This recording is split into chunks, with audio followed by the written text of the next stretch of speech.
PTGui.com. So let's walk through the new MacBook Pro M3 Max. I've been testing the 14-inch model, um, totally loaded, 128 gigabytes, 40-core GPU, and so on. I'm not going to bore you with specs. I'm going to just walk through what you can expect with different programs you might use. Let's start with Lightroom. I'm going to open up this graph to larger size. And let's take a look at this graph. So what is this showing us here? My desktop Mac is the M2 Ultra. I'll just call it the Mac Pro. It's got 24 cores. My old Mac Pro had 28, and that was Intel. So what are we looking at with Lightroom? So obviously the M2 Ultra here is by far the fastest machine. The MacBook Pro M3 Max is next fastest, but it takes about twice as long. And I think that's because these fans are running like crazy. There's something not really right with the chassis. I think it can't cool itself properly. It's probably being throttled because it should only take about 50% longer than this Mac Pro. It should be taking something like 240 and it's taking 380.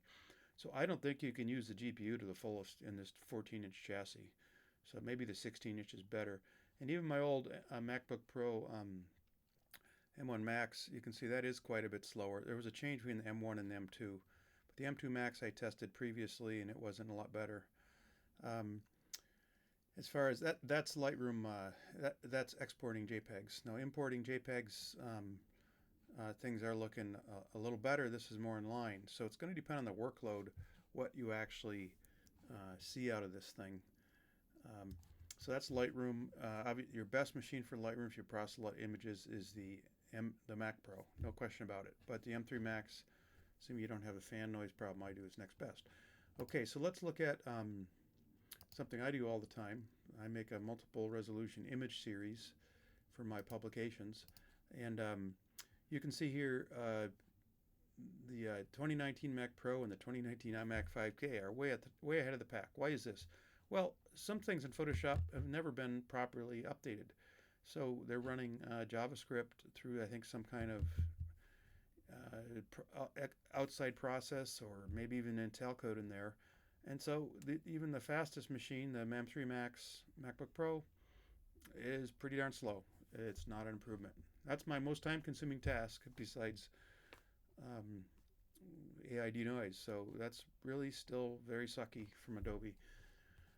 Let's look at something else I do a lot, which you should be doing. When we look at Adobe Camera Raw AI denoise with enhance, I recommend an AI denoise of 10 plus enhancement for basically every image just that's what you do. So you can see the M2 Ultra Mac Pro took this amount of time in green, and then here's the M3 Max. Now what's really worthy of note here is that it not only took nearly twice as long, which I don't think it should, but the noise level I measured at 58 decibels just above the keyboard. That is obnoxious. So obnoxious that there's no way I would buy that machine.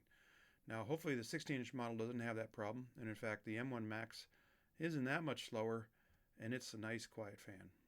So either I have a defective 14-inch MacBook Pro M3 Max with a very, very loud fan, or I don't want it. In fact, when I first got it, even anything that touched the GPU, it was just, the fans are just ridiculous on the thing. So I don't know what's going on there. All right, so that's AI denoise, and so it actually does reasonably well, but it shouldn't be this slow. It should be more like 3200 maybe. So I don't know what's going on with that. Still, it's a good performance, and it's a modest improvement over my M1 Max, which is 2 years older. Okay, what else do we do as photographers? Well, first let me look at aggregate hashing speed. Now, I know you don't sit around doing hashing for your work, but this graph is actually useful. If we see this upper orangish one, that's the M3 Max. You can see for every CPU count out to 15 CPUs here, that is faster than the M2 Ultra Mac Pro. Not a lot faster, but about 10%. And then at 16 CPU cores in use, they're more or less the same. What does that tell us? It tells us that the potential of the M3 Max for many jobs is that it's going to run faster, at least for CPU usage, because it is a little faster up to its limit of 16 cores. So that's very promising. Way down here is the 28-core Mac Pro. This orangish one is the M1 Max. Um, they're all really impressive on hashing. It's a good measure of general computing capability. All right, how about just little tasks? I know most of you don't probably use Maven and to build a Java application, but just to point out the increased overall efficiency, this task takes 3.9 seconds. I might do this 100 times a day, so it actually matters. 3.9 seconds versus 4.4 for the Mac Pro. So that's a significant difference. So if you're doing little tasks over and over, I mean, that time adds up, and it'll translate to a snappiness that's the best among all the Macs right now. Let's look at assembling a panorama. This is, oh, I don't have that. Don't have that graphic up. Darn it. Oh well. Let's look at Photoshop speeds. This is a general purpose speed test. You can see the M3 Max MacBook Pro pulls in the fastest time, and these were all just retested. Same tests just done yesterday. So the M3 Max beats my Mac Pro. Pretty neat. We look at a medium-sized job. We can see the M3 Max and M2 Max are basically the same speed, both beating the Mac Pro. And larger jobs, they're both beating the Mac Pro. I don't understand why this is. There must be some inefficiency in Photoshop. And for a really huge task, the M3 Max still is the winner because this task fits in its 128 gigabytes of memory. M2 Max was almost as good, effectively the same. Mac Pro's coming in slower again. So something about these new M3 Max and M2 Max in their configuration is actually better than a Mac Pro. So if you spend your days in Photoshop, they may actually be better machines than the Mac Pro. All right, and then let's look at filters. Filters are a funny business because you get these sort of inconsistent differences. So the orange bar is the M3 Max, and the green bar, let me see if I can make this a little bigger. And the green bars are the Mac Pro. You can see orange is slower than green, so M3 Max slower than Mac Pro. Here it's faster than Mac Pro. Here it's the same speed as the Mac Pro. Here it's significantly faster than Mac Pro. Here it's a little bit faster than Mac Pro. Here's a little bit faster, and here's a little bit faster. So it's no slouch in Photoshop, the M3 Max MacBook Pro rather. All right, so Photoshop looks great in it. We did Lightroom. How about converting RAW files? So these can actually vary because they use the GPU and CPUs a little bit differently. Here we can see that this is a batch convert. Sony files, obviously it's fastest with the Mac Pro. It's got more cores, but relative to the number of cores, the M3 Max is doing just what it should be. And it's significantly faster than my M1 Max down here. So M1, M2, M3, you can see Apple's improved the performance on this stuff with each generation, but nothing beats the Mac Pro if you're going to do a lot of batch work. That's on Sony files. How about Nikon D850 files? That, by the way, is still one of the best cameras out there. Same pattern, except, well, no, it's not the same pattern. The Mac Pro is actually faster here. And so it'll depend, but neither is too different from the other. Okay, and then we've got Phase 1 IQ4 files, the 150 megapixel files. Mac Pro is the winner. M3 Max is pretty far behind, so I'm not sure what's going on there. Must be some core thing, or maybe GPU. Actually, it's hard to know.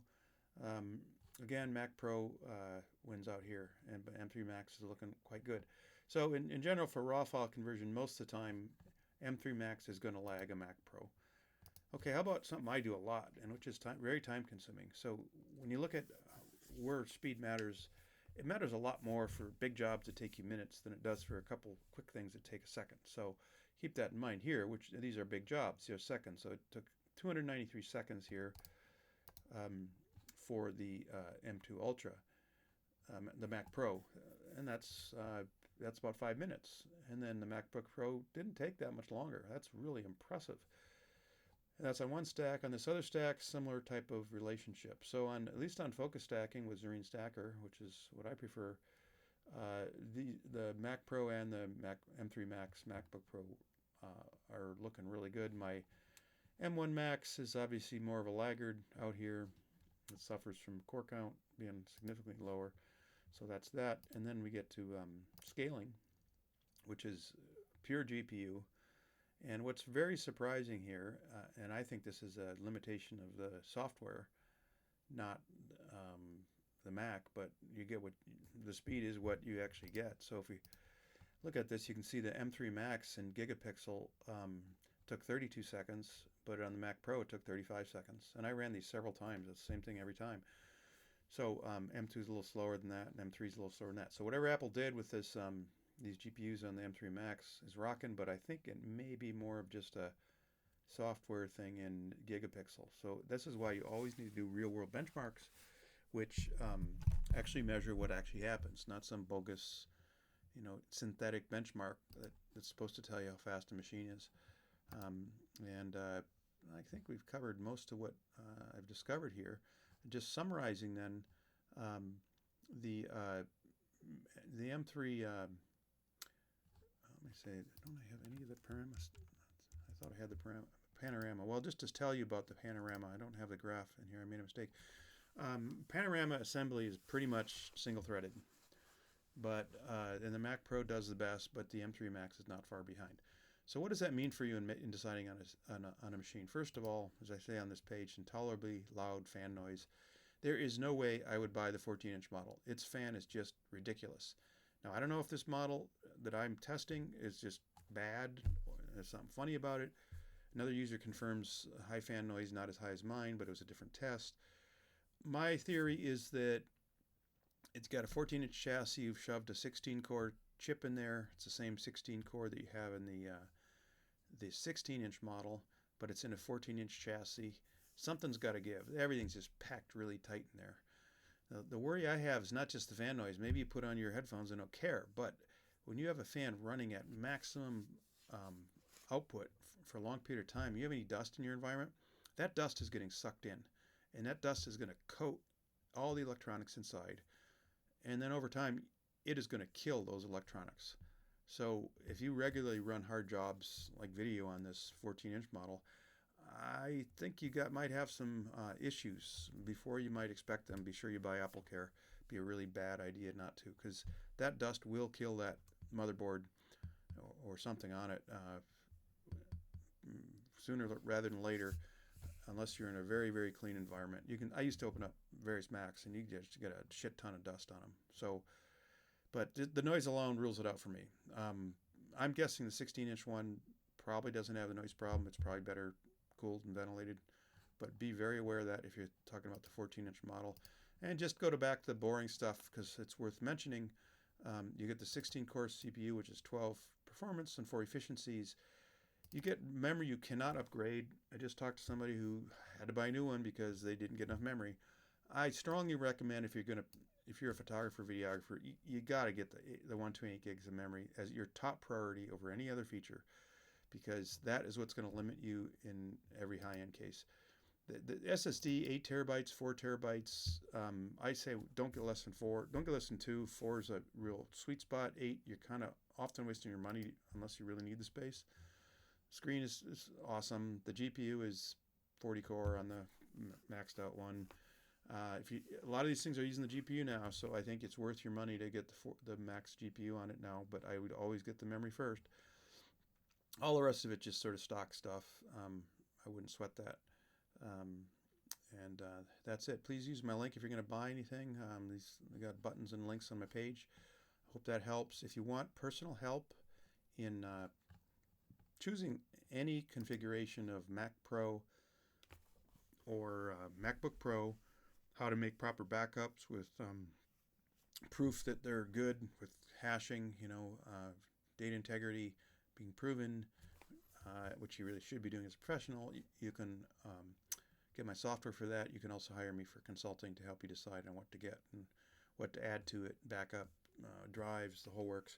So that's there at Mac Performance Guide consulting.html. And that's what we got on the new machine.